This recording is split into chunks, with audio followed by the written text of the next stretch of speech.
If you click on one of the hyperlinks and it takes you right back to this screen, then you probably need to work on your security. What has happened is that your Chromebook is blocking any type of pop up. And sometimes this happens if you don't shut your computer down, if you don't do the necessary updates. So, this is how you fix it. Now, I don't have a Chromebook, so it's going to look slightly different.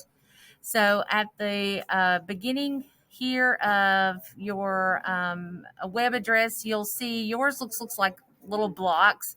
Mine looks different, but it's the same type of thing. If you'll look down at site settings,